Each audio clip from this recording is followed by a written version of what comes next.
Welcome to Truths with Food, the podcast where we stop fighting food and start addressing the deeper story of what you suspect is going on but can't put your finger on.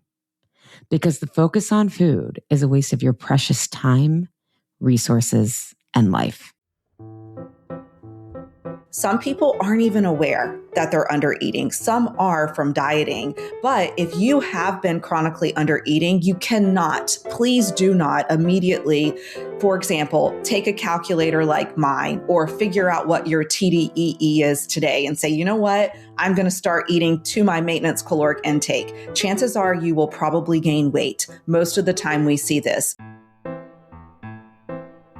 I'm your host, Ashley Shapiro, an integrated health expert with a 19-year proven track record of client success.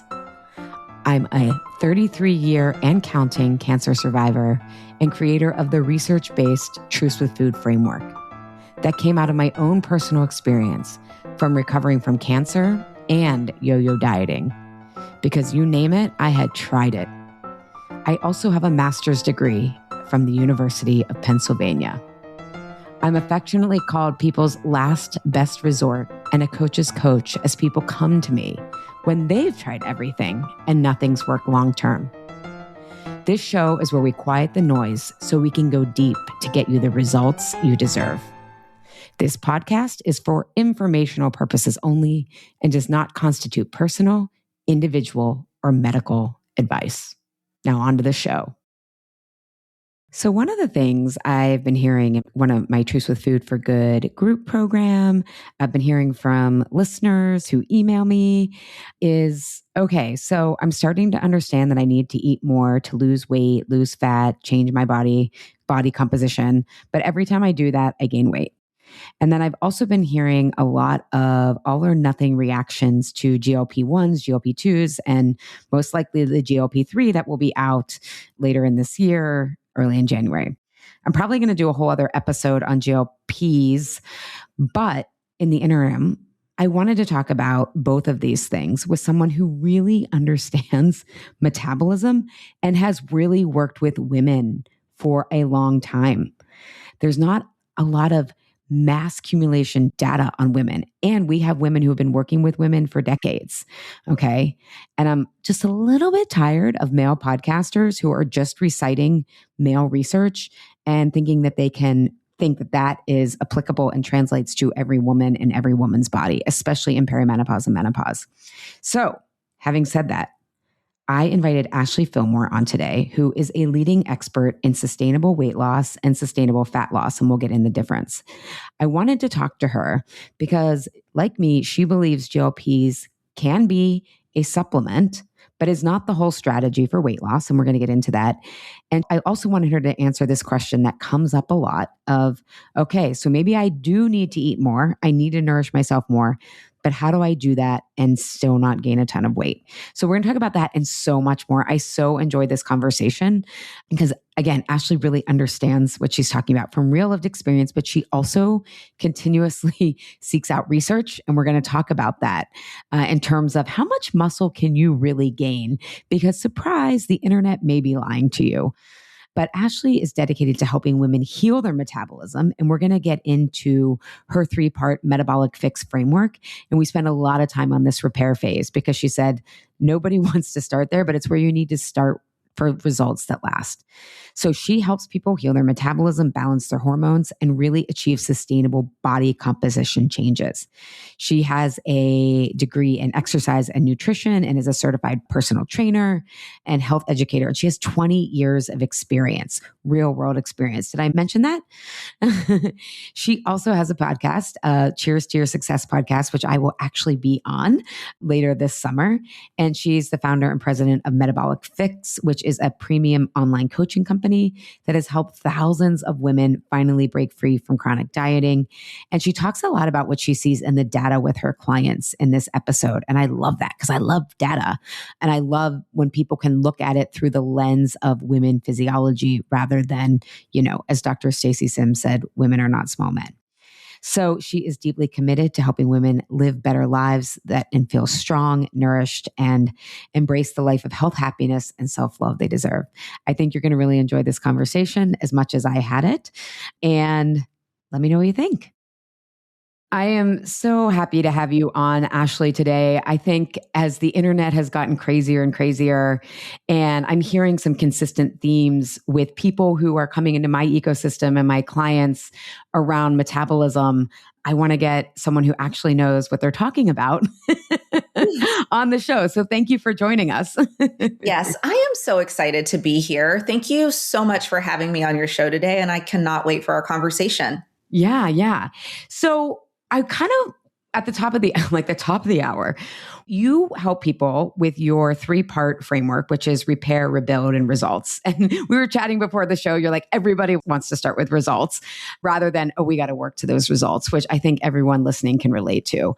But I really want to start with this repair phase because it came up in my group program a couple weeks ago, because this is the question I get from a lot of people. When I actually eat what I'm recommended to eat by people who know what they're talking about, I gain weight, right? And I was like, okay, well, we have to go through what you call a repair phase. And this one was like, another program I was in, or my friend is in another program and they were talking about this, but nobody talks about it. But you're talking about it. Yes. And that's part of why I wanted to have you on, because everyone skips over the repair phase to help with their metabolism.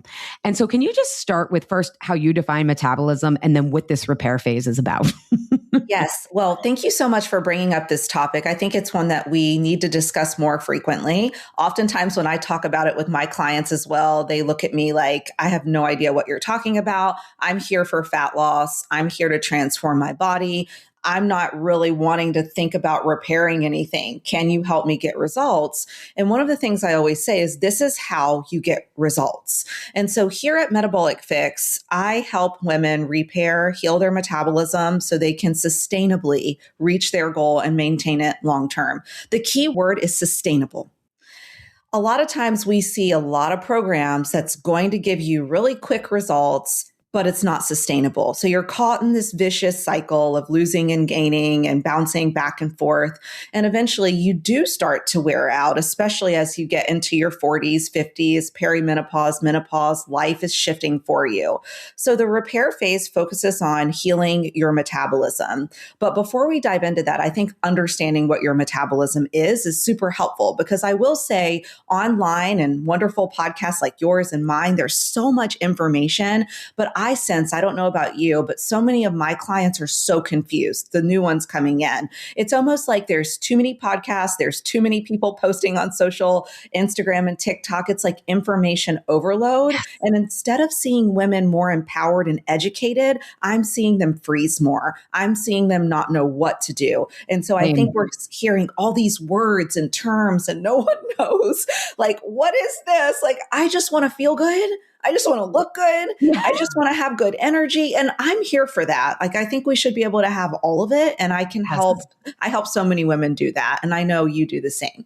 With your metabolism, when it comes to sustainable results and looking at it from the perspective of body transformation, so losing fat, losing subcutaneous fat, visceral fat, building lean muscle mass, sustaining lean muscle mass, it is the powerhouse that is literally controlling how your body utilizes calories. So think about it in simple terms. The food you eat are calories made up of protein, fats, and carbs, right? And so everything you're consuming is going in. Your body is going to either store those calories for later use, which is what we do not want if we're going into more of a fat loss phase or a body transformation phase, or it's going to utilize them for muscle repair. Muscle is very metabolically active tissue. It's going to need a lot of calories just to sustain the lean mass you have. Organs, breathing, basic daily functions that we do, your body's going to use those calories. And that at a base level is your BMR, your basal metabolic rate. So that is just what you need to basically live and breathe and do the basic things. Now we can also add on your exercise and your daily movement. That's also going to impact your metabolic health and how many calories you need. So again, when we're looking at your metabolism, it's how many calories your body needs to not only maintain homeostasis, looking at the BMR, but your TDEE, which is going to be your maintenance caloric intake. So your metabolism is controlling that, how your body uses those calories and where they go.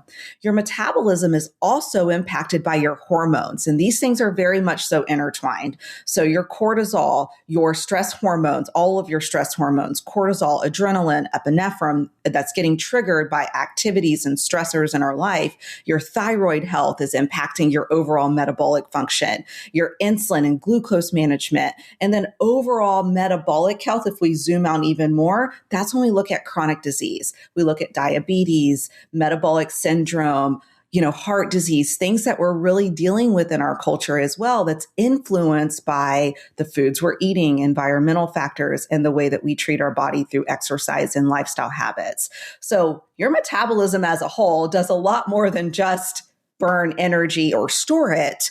But for the work that I do, we really focus in on that. But we also look at hormones, overall health, and if there's any underlying health issues, because those factors as well are going to impact your overall metabolic health. Yeah, I'm so glad you brought up like kind of the three levels, because when we are trying to raise kids, do careers, like manage perimenopause, menopause symptoms, it can be just like, all right, I need to feel good today. And it's like, it's not either or. And when you're really supporting, what I hear you saying is like, when you're really focusing on metabolism from the inside out, it's going to have this ripple effect of, essentially helping your long-term health as well. And so when you want to lose fat or lose weight, you really want to play the long game, because this is not just about 3 months or, we're recording this in the summer. It's going to go live during the summer. It's about what's going to happen next summer. And I just want to circle back for people. So when Ashley was saying TDEE, that is total daily energy expenditure. So what she's saying is, again, just as a recap, because sometimes we need metaphors. Yeah. Your basic metabolic rate, she said, that's to keep the lights on. That's to help you breathe, all that stuff. And then whatever energy you use when you get out of bed, correct, is the total daily energy expenditure. And I've talked a lot about walking on this podcast, how it's like save my sleep, my mental health. But like that is something that contributes to TDEE. It's just not intense exercise. It's like, I'm cleaning, I'm running up and down the stairs, I'm walking to get my mail, right? Like whatever it is that you add that on top of that, correct, for your metabolic rate. You're exactly right. And thank you for clarifying that, because I do think that oftentimes we just think about exercise. Like, okay, I did this workout class. Okay, I did this strength training session at home or a spin class or ran outside, but it's yard work. It's vacuuming your floors. It's walking through the stores. Of course, taking intentional walks. It's swimming in your pool if you have one, playing with your children. All of those things need to be accounted for as well. And so when we look at your metabolism as a whole, especially when we go back to the repair phase, which I'm excited to dive into, usually we see some malfunction on a base level, meaning most women are barely eating to their basal metabolic rate, and many diet programs are putting them below that. And they're not eating sufficient calories to even sustain, like you said, keep the lights on, basically. So then when we add in, hey, what you should be able to eat every day. And so I want to add that in. Your BMR is not how much you should eat every day. That is, again, just for basic homeostasis. So organs, breathing, those basic things, like you said. They're kind of important to breathe. Yeah, kind of important if you want to keep living. But what you actually should be able to consume every day is the TDEE, which equals your maintenance caloric intake. But what we see with women is when they come into my program and we do our very in-depth metabolic evaluation, they are not even eating close to the TDEE, even though they're working out and doing all the things and getting 10,000 steps a day or even more for some. If they eat to their maintenance caloric intake, they instantly gain weight. And that's a big concern. And women say to me, oh my gosh, Ashley, I'm doing everything right. I can't eat more than 1,500 calories a day, 1,600 calories a day, or I gain weight no matter what. I need to eat less to lose weight. And instead of eating less, my mind immediately goes to, why can you not eat to your maintenance caloric intake without gaining weight? that is the problem. That's the red flag. That's the big elephant in the room that everyone's walking around that we need to address because something's going on metabolically speaking. And oftentimes it goes back to dieting history. So women that have been dieting off and on for years, decades possibly. It could also be related to hormonal health. So if you're going through perimenopause and your hormones are diminishing, you may start to see that it's harder with estrogen dropping to lose body fat. If you have a thyroid dysfunction, which is more common as women start to get older, the percentage of you potentially having one can go up. And let's say it's not diagnosed, that can also impact things. Or maybe you already know that there's something there. There's several other things that can impact that, but we really want to address those things and figure out, okay, is it dieting history? Is it the fact that you've been literally starving yourself for years, your metabolism is downregulated? Or is it something hormonal or an underlying health condition that's contributing to your body's slower metabolic rate? And so that's what we do in the repair phase, because every single woman listening should be able to eat to their maintenance caloric intake and not gain weight. You should be able to maintain your weight. I love that you asked that question, because one of the things that's popping up in my head as you're talking is I'm thinking, especially as we lose estrogen, progesterone, testosterone, you become more sensitive to stress, your immune system, like there's all these increased health risks. And if you don't have the nutrition, and you can tell me if I'm incorrect, but it's like, if you aren't eating to what you need to maintain, your body is going to spend all the energy on making sure your heart can beat, lungs. You're not going to get the natural detoxification. Like that stuff that your body deems as extra, when you actually need that extra the most because of declining hormones, is not going to happen. And this is where inflammation builds up. This is where insomnia starts to happen, right? Like all of these symptoms that we think are so disconnected. I know we're going to talk about GLPs later, but I was reading this article about some of the cancer hypotheses that they're having at certain, like the cancer prevention. And they're like, researchers are starting to realize that, diabetes, heart disease, dementia, all of these things actually aren't one thing. They're essentially a systemic issue. And I was like, are we just figuring this out, or are we just studying it that we like, because it's always been a systemic issue, right? I mean, like I always I don't know, for the 20 years I've been doing this, it's kind of like, yeah. And so I can see how undernourishing can counterintuitively contribute to dysfunction that we think of as typically associated with overeating. But I love your question of why can't we eat that much? So one of the things I tell people is like, well, you can't just, if you've been eating 1,400 calories, here and there. And then what you actually need is closer to 1,800 to 1,900 just to maintain, right? I mean, just to even to lose weight, you may need 1,800 to 1,900, right? I took your calculator and I got in order to lose weight, for me, it's like, I need 1,800 calories a day for weight loss, right? So I just want to give people an idea of how much most people should be eating. Now, I'm very active, but I know a lot of people that listen here are very active. Not everyone, but some people. So I often tell people, you can't just all of a sudden, if you need to get to 1,800 to lose weight and you're at 12, 13, 14, you have to do it gradually. And then you also have to add in more movement. But I want to talk to someone who really understands metabolism inside and out, because this is just like what I've experienced in my own life and seen with some clients, but I'm not working with, the volume, or nor do I have the background that you do. So what do you say to people when they say, but okay, if I actually eat that, I'm going to gain weight? Yeah, and they probably will gain weight. And so we have to be very strategic about how we go about increasing their calories. Very often, most women that are chronically under eating, either intentionally or unintentionally. I want to also speak to all the busy women out there that's working and raising their families and doing all the things. I have women that come into my program, and I promise you, they have no idea that they're under eating. They truly will look at me on the first call and say, I know that I'm eating enough, and that is not the problem. You can do all the work you need to do. Please do it. I'm here for your help, but I can guarantee you under eating is not it. And then that individual client is under eating and generally by, let's say, 500 calories away from their TDEE. And so some people aren't even aware that they're under eating. Some are from dieting. But if you have been chronically under eating, you cannot, please do not immediately, for example, take a calculator like mine or figure out what your TDEE is today and say, you know what? I'm going to start eating to my maintenance caloric intake. Chances are you will probably gain weight. Most of the time we see this. So in the repair phase, if an individual is under eating, and I suspect that there's some metabolic adaptation, which means the metabolism is downregulated from the chronic dieting and under eating, we're going to just assume right now everything else is healthy in the individual and they're just dieting off and on, maybe chronically for years.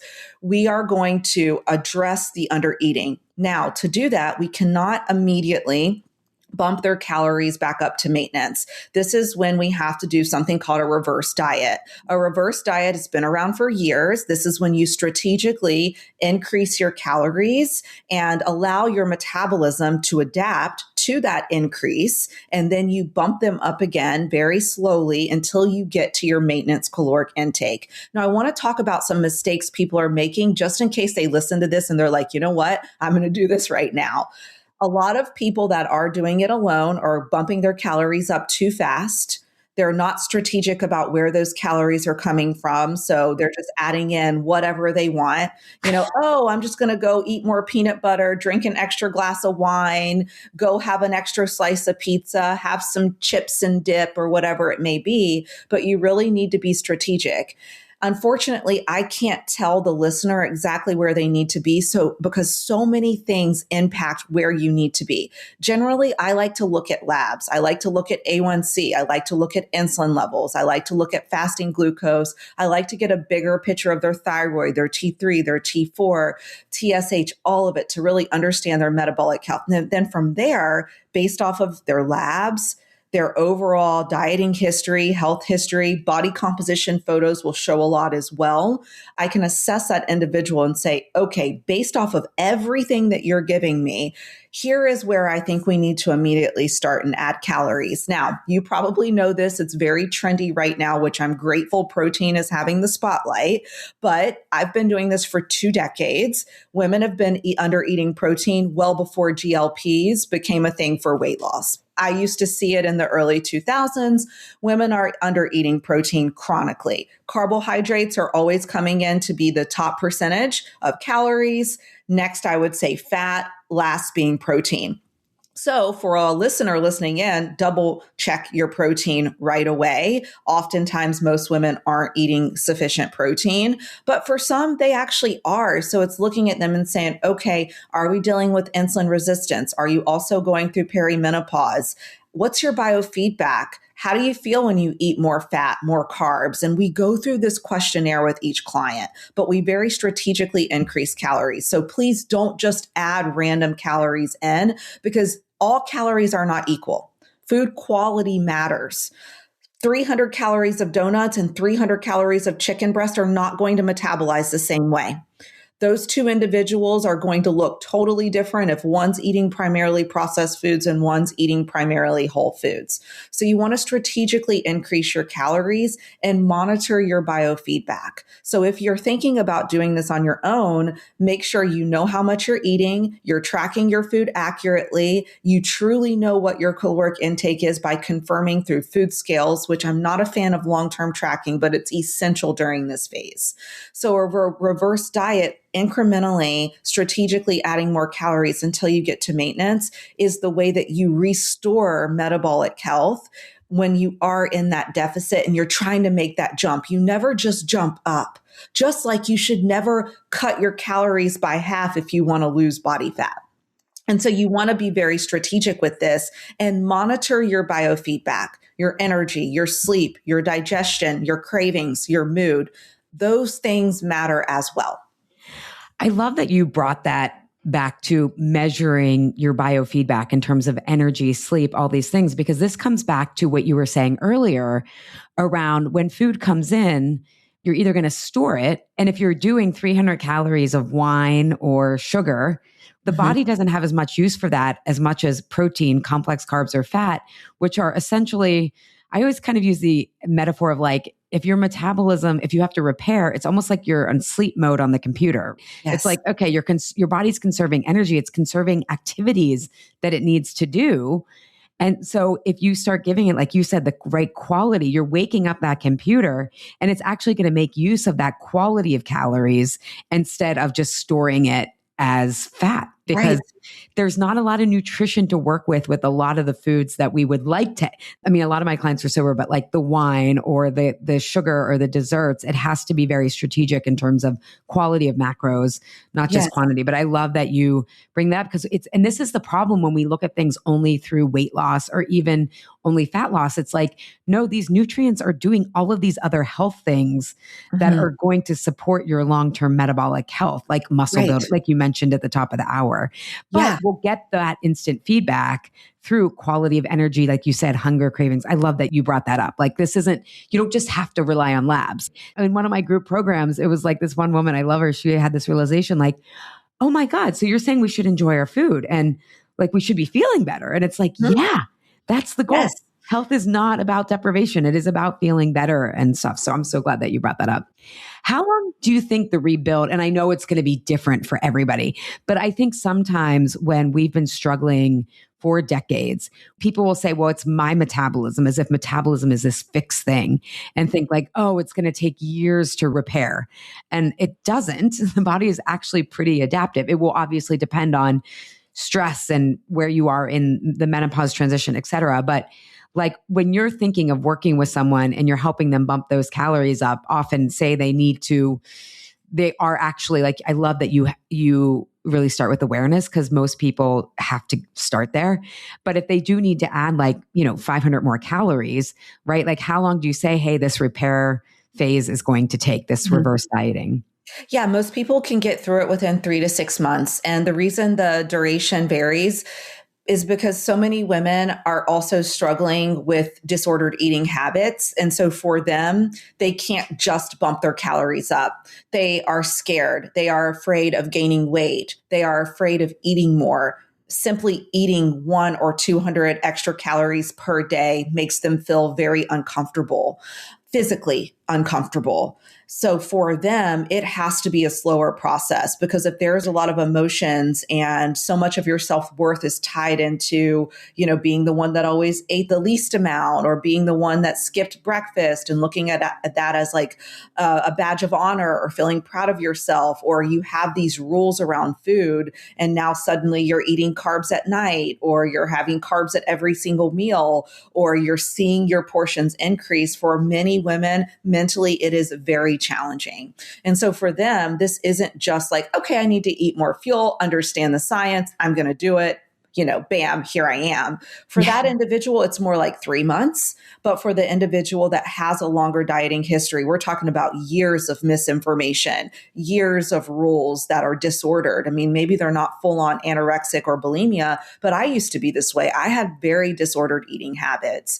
I was very, very unhealthy. And at the age of 20, in my early 20s, I had a hormone profile of a perimenopausal woman and had to truly rebuild my hormones to even be able to conceive. And so I know what it feels like. I mean, it took me a year to reverse diet because that's how unhealthy my relationship was with food. And that's how much work I had to do. It would literally take me a couple of months to adapt to eating 300 more calories because I was starving myself. I was eating 1,100 calories a day. So going to 2,000, 2,100, that was a lot for me to increase. And I wanted to go about it in a way that was really going to support my body. So for me, I'm like, hey, I want sustainable results. So I'm willing to spend this time. Of course, it looks like I need to do this work anyways. So for me, it was even longer, but I'd say on average, when we look at the Metabolic Fix clients, 3 to 6 months. And I love that you meet people where they are because that is ultimately like the best medicine, right? You have to meet yourself where you are. And I also love that you brought that up about like, I wanted to conceive. And again, if you're in perimenopause or menopause, conception is probably not on the mind. And though this is like fertility is one kind of vital sign. So is being able to sleep through the night. So is like, you want to have good memory, like all of this stuff that we're playing the long game here. And I think 3 to 6 months is nothing compared to hopefully this will be the last time you have to do this. Because I always tell clients, like really the goal, if you want to change body composition or weight losses, the goal is to be able to eat as much as possible in a deficit. I say the same thing. Yeah. I Okay. did. I know. Like, Yeah, you're like, I say what? the same exact thing. And it's, oh, don't you get big eyes? I do. I'm Yeah. like, what? What are you And like talking your body about? needs all of that to repair. I mean, especially like, and all of us know this, like who are over 40, 45, like it takes longer to recover if you like pull your back. I mean, you couldn't, my husband woke up the other day and he was like, my back hurt. And I'm like, what happened? He's like, I just woke up, it's Yeah. like, okay, it takes longer. And like, if you're undernourishing yourself, it's going to take even longer. So I Yes. love that. To me, 3 to 6 months with how fast time goes is like nothing, especially to change on the deeper level, the relationship with yourself, that you're actually giving yourself what you actually Right. need. And through this 3 to 6 months, you're learning so much about your body. You're learning how to eat. You're learning what to eat. You know how to build your plate. You're in tune with your biofeedback, which many of us turn that all the way off when we're dieting. I Yes. can speak for myself. When I was dieting, I turned it all the way off. I mean, I ignored all of my biofeedback. My periods became irregular. I wasn't sleeping through the night. I didn't have a libido. I was very moody. I wasn't recovering well from workouts. I felt like I needed naps. I was just totally burning my candle at both ends. I had severe food cravings. I drank coffee all day long because it was curbing my appetite, and chewing sugar-free gum nonstop. I mean, that was kind of my way to cope with the extreme caloric restriction, was caffeine and sugar-free gum. Yeah. And, like it was not a great place to be in. And so it took a long time for me to be able to heal all of that and get in a much better place. But there was a lot of disordered eating habits there. Yeah. But I'm thinking as you're describing your patterns and how long you were struggling with that, it's like 3 to 6 months is nothing compared to what No, we've all put our bodies through. I mean, I've spent 18 years dieting in that way when I was younger. And it's like 3 to 6 months, the it's body's like, nothing. it's nothing. Like Yeah, it's it's nothing like, to learn all these things and heal your metabolism and learn how to eat and work through all of that stuff. I mean, maybe you hopefully don't have all of the things I just mentioned and went yeah, through, but to work through those things and to be able to figure out what's really been stalling your results. You're improving your metabolic flexibility, which is amazing because eventually you want to get to rebuild phase. You want to get to the results phase. You want to be in a place where you can lose fat eating 1,800 calories a day, 1,900 calories a day. You want to be able to eat plenty of food, go on a vacation, live your best life and not gain 5 or 10 pounds. You yeah, want to have that freedom. That is metabolic flexibility. And you're not going to get there from starving yourself. yeah, not at all. All right. So then let's go through to rebuild. So Yes. what happens in rebuild?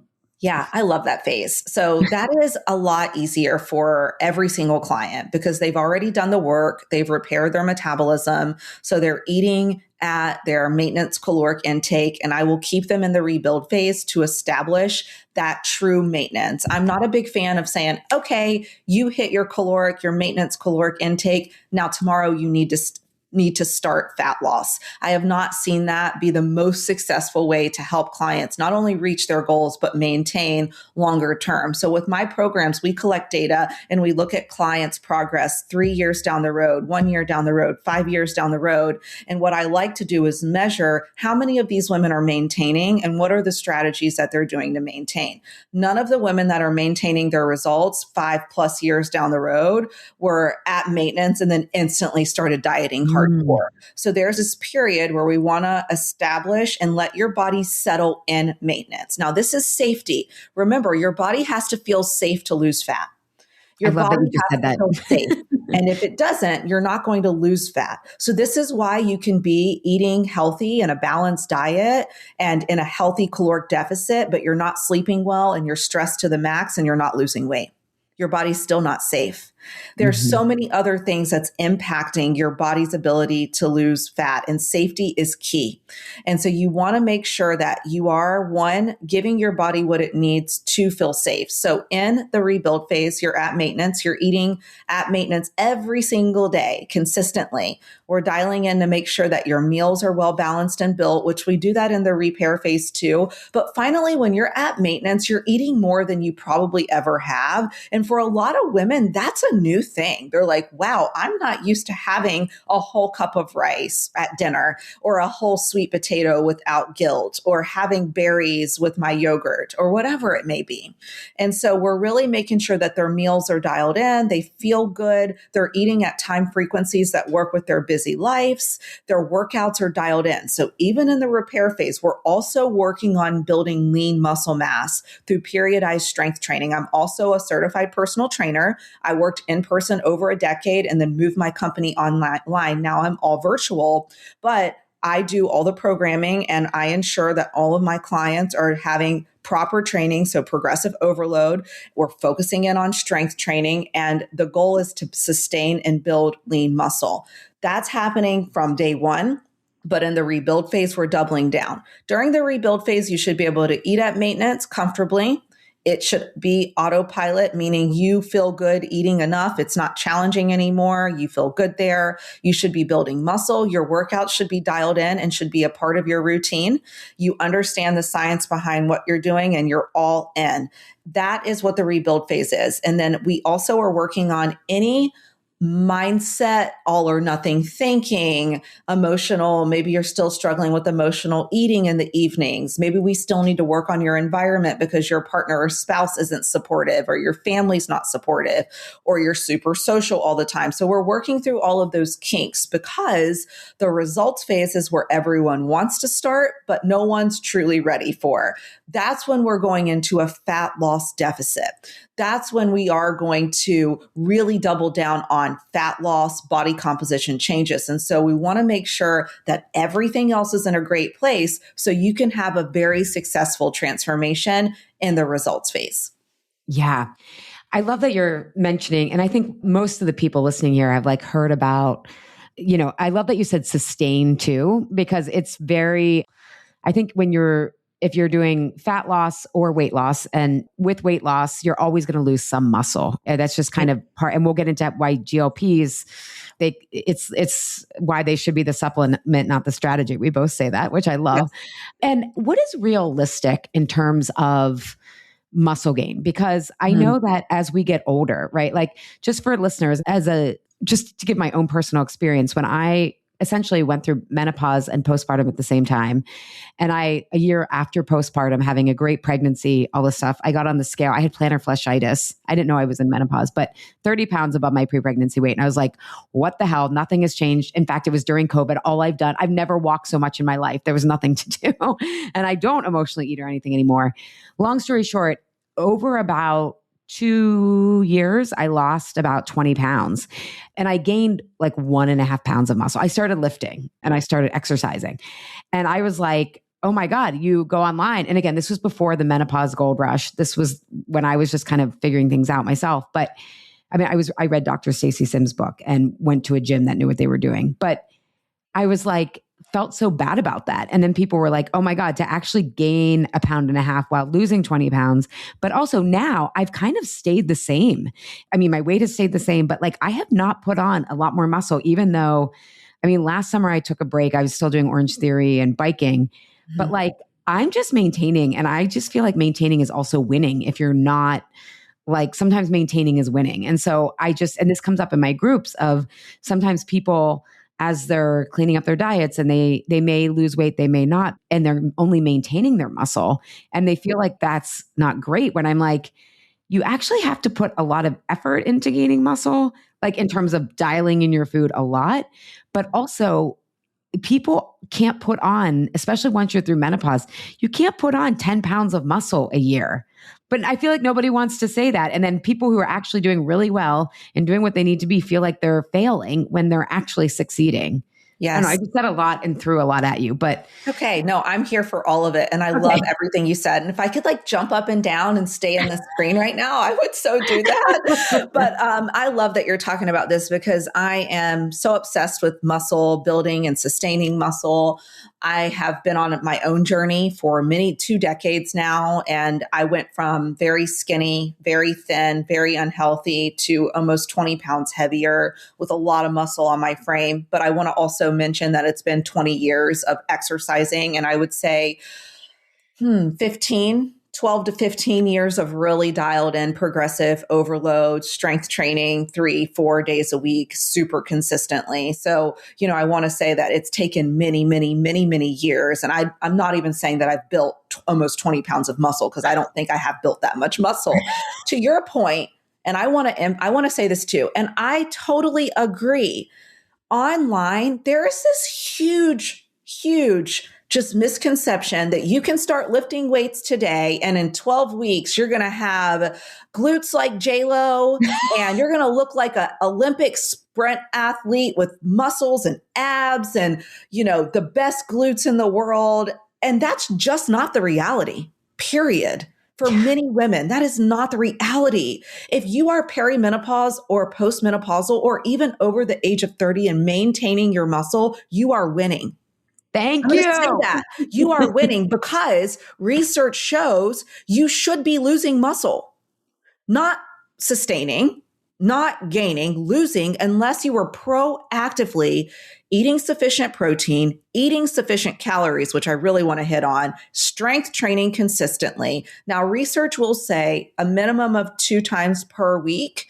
But I will say, from the research that I do within my program with a couple thousand women's data collected, it's more like 3 to 4 times per week consistently that to build muscle. And so that's how much it's taking to see that transformation. Now, if you are over the age of 30 and you're sustaining, again, you're winning and you're doing great. If you're building muscle, and let's say you're strength training, you're eating sufficient calories, you're getting, and out of those sufficient calories, you're hitting your protein goal every day. If you're building a couple pounds of muscle a year, you're doing amazing. So in my programs, I'll see one of my clients came to me, she does DEXA scans. So we're looking at real good data. She said to me, I only added on, it was like 2.8 pounds of muscle this year. And my mouth hit the floor. I thought, what? That is amazing. And she's like, but I see these women online that gain 5 pounds of muscle or 10 pounds of muscle in a 6-week program or a 12-week program. I call BS. Show me the data. Show me the data. Show me the data. And I will come on my own podcast even. Cheers to your success. And I will apologize. But I haven't read any data that shows that level of massive transformation without some form of steroids. And I'm saying that, and I don't know any woman that I know, at least, or have worked with, that's even remotely interested in that. Most of the women I work with are even hesitant about basic HRT to help support their hormones. And so if you are gaining a couple, 1, 2, 3 pounds of muscle in a year, that's amazing. Yeah. I've even looked at research studies that have said that a woman gaining a 0.5 pound of muscle in a 12-week to a 16-week period is above average and amazing. And that's data, research, published data. And sadly, there's not enough research on women. And there's a lot of misinformation and just confusion out there because there's still not enough research. Yes, there's amazing people that I know you just mentioned, Dr. Sims, right? Stacey Sims, Gabrielle Lyon. There's huge women that are leading this, leading our culture and women and helping us understand that we need to strength train and we need to eat sufficient calories and protein and all of the benefits we're going to get. But there's still not enough research done to truly know. But it is going to take sufficient calories, sufficient protein, and sufficient stimulus from training on a very consistent and religious basis to build muscle mass. Now, the thing that a lot of women don't understand is if your goal is to truly add muscle, so if you're in fat loss and maintaining or even building a little, you're above average. Yeah. To build muscle mass, you have to be in a surplus. I don't know if your listeners know that, but generally 300 to 500 calories above your maintenance caloric intake to start. Yeah. So for me, that's close to 3,000 calories a day. Yeah. I love food, but I don't know if I could actually eat 3,000 calories on a normal day if it's all healthy food. And so I want to say you need to be in a surplus. If you come to me and say, my weight's at a healthy weight and I really want to build muscle and I want to put on a couple pounds of lean muscle mass this year, I'm going to put you in a caloric surplus to do that. I'm so glad you said, this is why I wanted to have you. Your Instagram, I was like, she's real. Like she's actually going by on data. Like surprise. Yeah, and I mean it. Like so women that are so afraid of, oh, I'm going to build all this muscle, and or even I'm afraid of lifting heavy, or if you see a woman post and say, oh, I built 5 pounds of muscle in 6 weeks, please either ask for the actual data to see that and verify it, or keep scrolling, because it's not real. It's not real. I've not seen it in my career. And I've helped thousands of women. I used to work in person 40 to 50 hours every single week for 12 years before I started my own company. This is the only career I've ever had. Like I've never done anything else but help women over the age of 35. That's it. Well, and I love that you bring that up, because I think personal experience, I mean, we downplay, I don't want to get into our medical system and the patriarchal setup of that whole thing. That's a whole other, and capitalism and all that stuff. But you having 20 years of real experience. I mean, that's probably more data than the NIH has on women building muscle. I mean, maybe not, I'm being a little facetious, but that is a significant amount of data to work with real people and see what really works. And also I'm just thinking about this, and then I want to switch over to GLP-1s, but also you also need to see, like, if you're someone like me who was like, I've been relatively active my whole life, right? I'm not going to have the newbie gains that someone who's never been to a gym is going to experience, right? Like, so you also have to understand, where are you in your journey compared to if someone's just starting, or, whatnot. You have to, there's so much context that gets lost in these little squares of posts. Yes. And Allie, I want to mention something, and thank you so much for bringing this up. Now, there is research that does support, if you are a beginner, you will actually adapt and respond faster than an intermediate to advanced trainee. And so I do want to say that actually there is data to support, if you are a beginner, you will actually see better gains, meaning muscle building, faster than someone that's intermediate to advanced, because the stimulus threshold is so much lower. For example, for me to get that amount of stimulus I need to truly create that breakdown and rebuild catabolism and breaking down muscle and then repairing it and rebuilding it to come back stronger is going to look a lot different than a beginner. So actually, if you are a beginner, the newbie gains, that is a real thing. Yeah. So if you are new to strength training, you're going to make so much progress. It is like heaven if you are new compared to someone like myself. I would consider myself to be a more advanced trainee at this point. And so, what used to be like a stimulus for me at the beginning is like a warm up at this point in my journey, because my body has adapted and it has responded to that stress by building more muscle and increasing my capacity and ability to sustain that level of strength or push out that much power. And so I have to, of course, very periodized, but push my body in different ways to ensure that I'm still working to maintain, or if I'm going through a building phase, working to build. Yeah. Yeah. No, I love that you brought that up. So this brings up, because with your repair and rebuild, what you're doing is essentially getting people to preserve their muscle, gain muscle. And I'm kind of toying with this like metaphor of like your muscle mass, because of what it does for, yes, your weight, yes, your metabolism weight, but also your health. It's kind of like having this retirement nest egg, right? That keeps accumulating for your health. It makes you feel more satisfied from your food. It helps you sleep better. Like what Ashley was talking about in terms of like insulin sensitivity, insulin resistance. Like I'm someone who I've eaten pretty healthy for like 20 years consistently since I've had my own truce with food. And yet, even here in menopause, I've realized my own insomnia at this point, it's driven by hypoglycemia overnight. I wore a continuous glucose monitor for 2 weeks a couple of months ago, and it was like, oh, it's dropping overnight. And this is actually the main menopause symptom I've had. And so I'm just sharing that because I do, quote unquote, do everything right. Mm-hmm. I have a job I love. I have healthy relationships. I lift, I run, I walk, I eat, I get all my fiber, all that stuff. And I think it might be from the chemo, but I'm just sharing that because this is why muscle is so important. It gives you kind of this cumulative buffer compounding interest of like a retirement nest egg.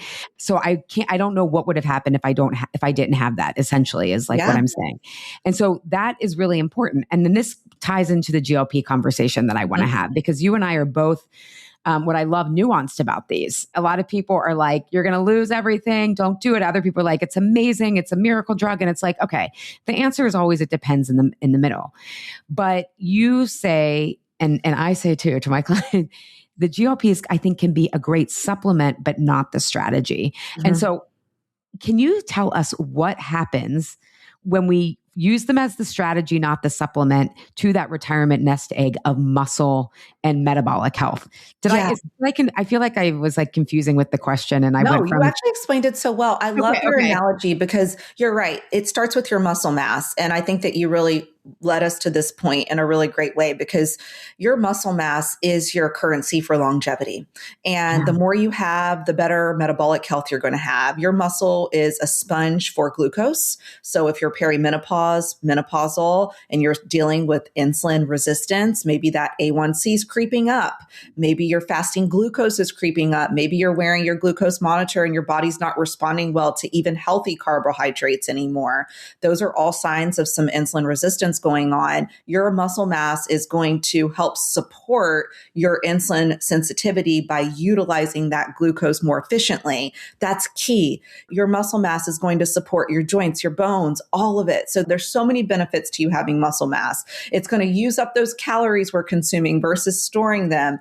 There's so many benefits to your muscle mass. Now, with a GLP-1 though, if you are, let's just say, using it as your primary strategy to lose weight, you're not focusing on proper nutrition, you don't care if your calories are 300 or 500, or even if you just eat once a day, you're not strength training, you're sedentary. And again, like, I want to also just say, I understand not everybody has the luxury of having the freedom to walk and work out whenever they want to, or even the resources to eat super expensive organic foods all the time. But you do have to be smart about using this drug. And if you're listening to this podcast, I know that you care deeply about your health and you want to be aware if there is something that you're doing either, and probably not even intentionally, that's negatively impacting, for example, your muscle mass and your long-term metabolic health. And so if you are going about it this way, I don't know the actual data as far as research on this, but I will say, from all of the wonderful experts I've had on my podcast, some of the data and continuing ed courses I'm taking right now on GLPs,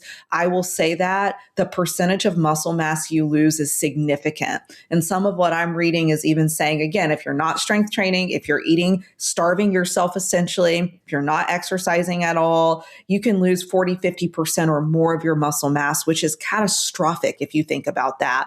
So I have some women in my program, and this was more so even a year ago, that came in. I'm thinking of 3 women specifically. Of course, I would never share names, but they used a GLP-1 and lost a massive amount of weight. I'd say the lowest was 35 pounds. And I think one of the women all the way almost up to 50. When she got her DEXA scan done, she was devastated with how much muscle she lost. She had no strength.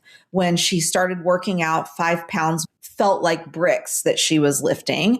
Air squats were challenging for her. She did not like the way that her body looked because she lost so much weight so fast. She had a lot of loose skin, and, to go through surgery to get that correct, it's thousands of dollars. Oh, wow. And so she was really at a low level, and she had no support to know what to do. Because it was like, okay, great. I lost the weight, but I have less muscle. I can barely work out. I still don't know how to eat correctly for my goals. Strength training, where do I start? What do I do? I only have 30 minutes or 40 minutes, 1-2 times a week. And so, of course, coming into my program, we're going to educate you on how to eat, how to train, how to live, meeting you where you are, depending on where you are in your journey, if you're done with it, if you're microdosing or what you're doing.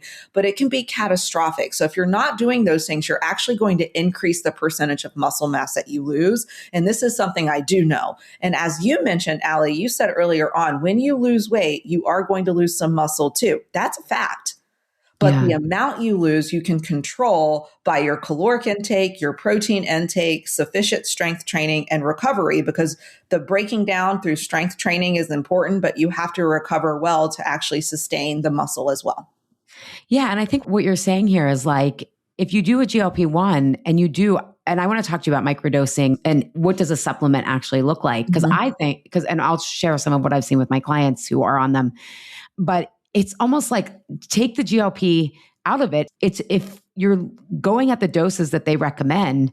And again, one thing that these have taught me though is everyone does have a different satiety point. But if you're essentially going on a crash diet because now you're not eating enough, it's going to do what crash diets have always done. It's not the drug, it's what crash dieting does. And then it's given what Ashley shared about how hard it is to put muscle back on, especially if you're, correct me if I'm wrong, but like if you are obese or overweight, you have a lot of muscle from carrying around so much extra weight. Yes. So it's like you're actually pretty in shape, like in terms of muscle mass, and you don't want to lose that.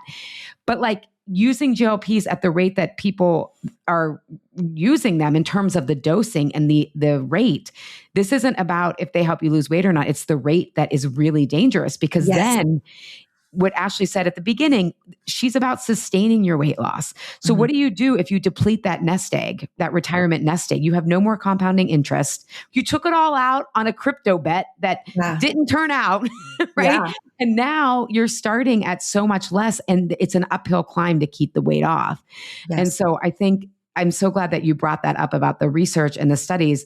And then I think the more nuanced conversation is like, well, what about what I'm reading and what's coming out in more and more studies is how it's almost like weight loss is like the side news of all these anymore.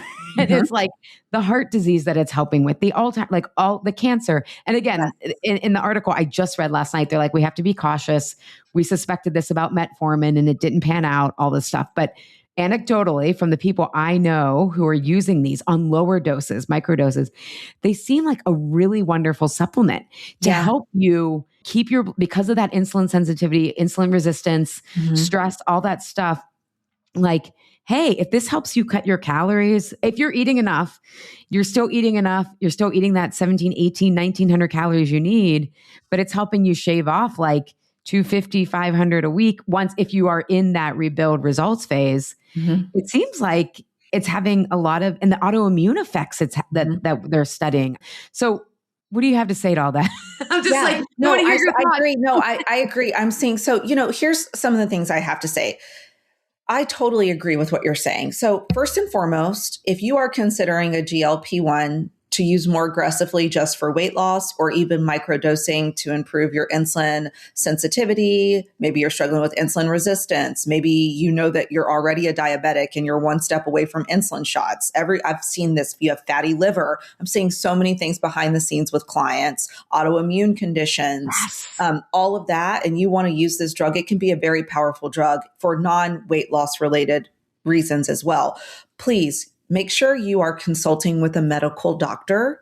Yes. I am not a medical doctor. You do see people with my qualifications, being a personal trainer, a functional nutritionist, saying, oh, you can come under me and get a GLP. I am not trained. You see stuff like this. Use this link to go through my whatever it is so I can get a kickback. I'm not here for that. I want to make sure whatever you're going through, whoever you're using, make sure you have a medical doctor in your corner because your health history, your dosage, everything is really important.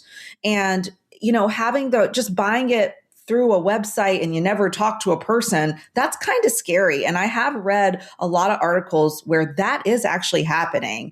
And, you don't know the pharmacy it's getting compounded at. There's all kinds of things that can happen. So please make sure that you are working with a legit company that knows what they're doing and you have support and you are talking to your doctor and everybody's on board. So that's number one. Number two is, like you said, I am seeing a lot of benefits behind the scenes with clients that are microdosing this drug. But again, it is a supplement and not the key strategy. They are hiring me. Maybe for the listener, it's having a coach, a nutritionist, a program, or someone that they're meeting with occasionally to check in with. But having that professional help is key because you still need to make sure you know how to eat for your hormones and your goals. You still need to make sure you're strength training and you have a great program in place to do that. If you are still struggling with stress eating, whatever it may be, you want to make sure you're still dealing with that. Although I would say the GLPs are helping reduce that in many clients, but you want to make sure that you're addressing the elephant in the room and you're not walking around it because starvation And just using that as your primary tool to lose weight through just chronically under eating, that is not still going to lead you to very poor metabolic health. And when you lose that much muscle, it is going to be incredibly difficult for you to ever rebuild it, especially if you're in your 30s, 40s, and beyond. So I think using it very wisely. Now, I will say, as clients within my program, this is all the data that they're submitting and we're seeing. The higher the dose, sometimes the harder it is for them to eat enough. So they have to be very aware of this. And to even eat 1,700 calories can be a challenge. So we're getting more strategic about how to work in those calories as well, because sometimes eating that big salad that you used to have is now setting in your stomach longer, and you aren't feeling like, ooh, I can eat again in 4 hours. I still feel like that's setting with me. So we got to change up what you're eating. You may have to saute your vegetables and have them broken down a little bit better for you. You may have to eat smaller meals. You may have to start having a smoothie or a shake every day, or turning to more easy digestible proteins and foods that make it easier for your body to digest and process faster, compared to a huge salad with, quinoa, beans, and 5 ounces of chicken. Yeah, that's really smart. Yeah. Because the goal is still to be able to eat as much as possible. And Yes.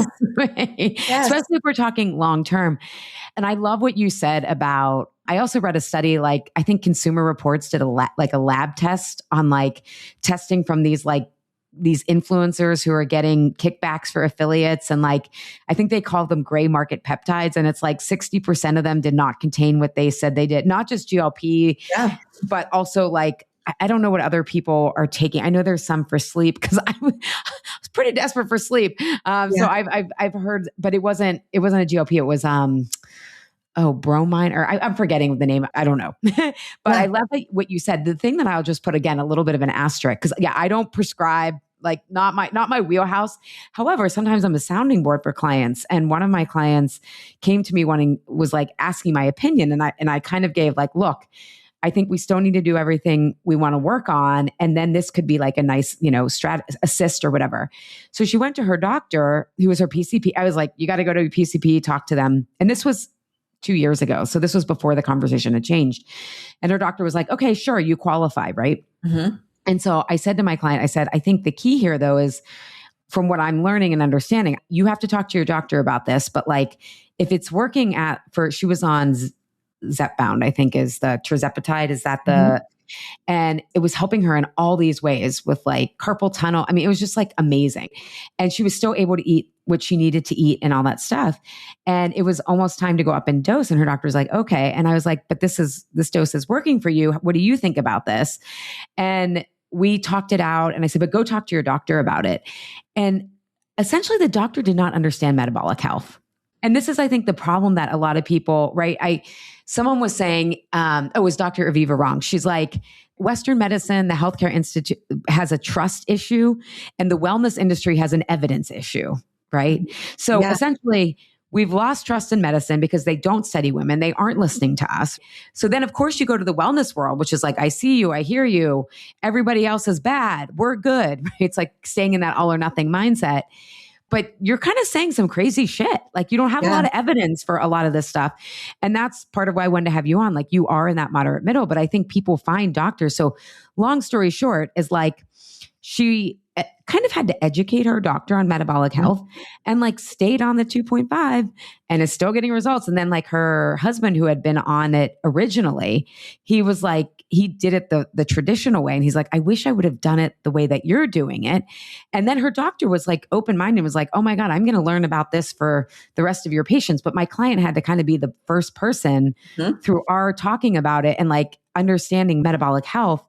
That I think that's a problem though. A lot of doctors don't understand this. So it's hard. It is. I have doctors in my program that are hiring me to help them understand their own metabolic health and what's wrong, and how doing Beachbody and other diets and, 21-day fixes and all of that, point systems years ago was created such unhealthy metabolic flexibility and health for them, and how do we correct that now? And yes, I'm seeing that too. And very similar to you, I'm a sounding board. And I see some clients, I'm like, I'm looking at your assessments, I'm looking at all your data, you're microdosing it, but you're losing, let's say 2-3 pounds a week. That's really aggressive weight loss. And it's we really need to, like, looking at the percentage of weight you need to lose. This is more aggressive than I think you should be seeing right now. Reach out to your doctor. At what point are you going to stop it? Maybe you need to take even less. I mean, and again, maybe the doctors get annoyed with me because I'm in the background of my client saying, hey, think you need to schedule a call. Think you need to slow it down. Think, you should be close to done. I'm not sure how far or how long you are going to continue dosing at this level, but you're going to keep losing weight. And, all weight loss is not good.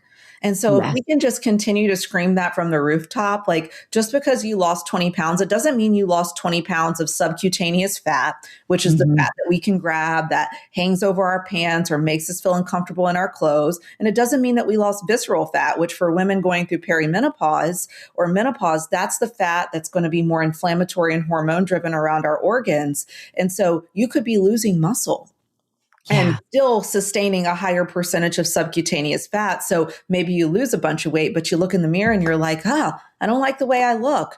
I don't look like I lift weights. I don't look like I have muscle. My body doesn't feel strong and healthy still. And so all weight loss isn't good. We have to be smart. So I do the same thing you do. Are you eating enough? Make sure you are. Let's get creative. If you're going to use this drug as a supplement, then you want to make sure that you are being proactive about sufficient calories. I want to say this, if that's okay, because there's so much push right now on protein that I see women coming into my programs eating 100 grams of protein, but having 30 grams of fat and having, let's just say, 80 grams of carbohydrates a day. And they're like, oh, but I'm hitting my 100 gram of protein goal, or I'm eating my protein, but their calories are so low overall that they're in such a huge deficit that I'm still constantly yelling from the rooftops, you are going to lose muscle. If the calories are not sufficient, Gabrielle Lyon just did a post on this and I reshared it because I swear I felt like it was the words that I said all the time. If your calories are not sufficient, even if you are eating protein at every meal, you will still lose muscle mass. If you're living off of 800 calories a day and you're eating 20, 30 grams of protein at every meal and pretty much all you're eating is protein and no other food groups, your body needs the calories. Yes, we need to hit a certain protein goal. For sure, that is a very important part of this puzzle, but you have to get sufficient calories, and there's minimums all of us need to be hitting to ensure that we're not going to be losing more muscle long term. Yes. Well, I think that's a good segment into telling people about your calorie calculator, because it was like, I think people will be shocked at, I did it to prepare for this, and it was like, be shocked. yeah. It was like, again, 1,800 calories. And again, and I love that you bring in like the nuance and working with someone because, for me and my sleep and my hypoglycemia, I can't really like cut more than maybe like 250 a day. I know that about myself just because of the overnight issues, but I'm okay going slow because I know the slower it goes off, the more likely it is to stay off. But I would love for you to tell people where they can find more about you, but also just start to figure out what is your sufficient number. I think most people's jaws are going to drop. Yeah, I'm huge on, please, if you have the resources, it can be life-changing to work with someone that's a professional in this field that can truly customize everything for you and give you that professional guidance. So if you can allocate some of your resources to do that, I'm a huge fan of that because again, 3, 6, 12 months, you can truly change your whole entire life and have a real plan built for you for the rest of your life. So it can be a total game changer. I do talk to women every day that just aren't in the position to do that. So actually a couple years ago, we created my weight loss calculator, which we worked so hard on this behind the scenes. And I know you're a business owner as well, Allie, so you get it. Some of these things we put out, it's like if you only knew how much effort and time went into this, like everything. It was everything. And we tweaked it and we went back to it because it is a free calculator. And so of course, I'm not customizing your macros for you and all of that, but it's a great start to get you within a healthy caloric deficit for your weight loss goals. Now, some of you may be shocked because when you put in all of your information, you may be thinking, I'm eating way less than this and not losing weight. Red flag. Red flag. So this episode, going back to the beginning, listening to it again, understanding your metabolism, checking out my podcast, Cheers to Your Success, or my website, metabolicfix.com, to really start understanding like what you need to do to heal your metabolism is key. But it is such a great free resource because I am hoping my number one goal is to give women a free start so they can see and truly understand how much they need to eat to lose fat. So to lose body fat, actually eating enough is essential. And I know that sounds so backwards, but you don't want to starve yourself. You don't want to damage your metabolism in the process. So sufficient calories, yes, in a deficit is needed, but it doesn't need to be as big as we may assume. So the free calculator is a great resource. I know you have the link. It's also on my website as well. And it'll be in the show notes as well. So yeah. Well, is there anything that I didn't ask you that you wanted to share or any final thoughts before? This has been so helpful. I think it's going to be it's going to be hard for people to get their heads around it first. But then once you just like trust the process, it's so relieving. Like I'm supposed to eat more. You're going to have so much more energy and feel strong. Yes. Which is what we need right now. And all I want to say is please keep an open mind. If you are listening to this and you're not happy with where you are, or if you've just been ignoring your body's check engine light for a very long time because you're still functioning, maybe not at 100%, but enough to get through your daily life, please listen to this with an open mind. Because I do think, I love the work that you do. You're a breath of fresh air. I love your transparency and honesty. I'm the same way, but I do think that there's not enough of this in our space. So oftentimes when we have this level of transparency in a conversation, it can hit really hard if you're listening in, but please have an open mind because you're probably listening to this for a reason, following your amazing podcast for a reason, your loyal listeners. And, I always say, like, if you're not happy with where you are, something has to change. Doing the same old thing over and over is going to yield you the same results, which is sad because you don't want to be in this spot 3, 6, 12 months later. So, step into this one action step at a time. You don't have to do this all at once. And this has just been such an amazing conversation. So thank you for having me. Yeah, thank you, Ashley. And thanks for being in the trenches. Those are the people that I want to talk to anymore. Yes, this has been so great. Thank you so much. I've really enjoyed our talk. Thank you, Ashley.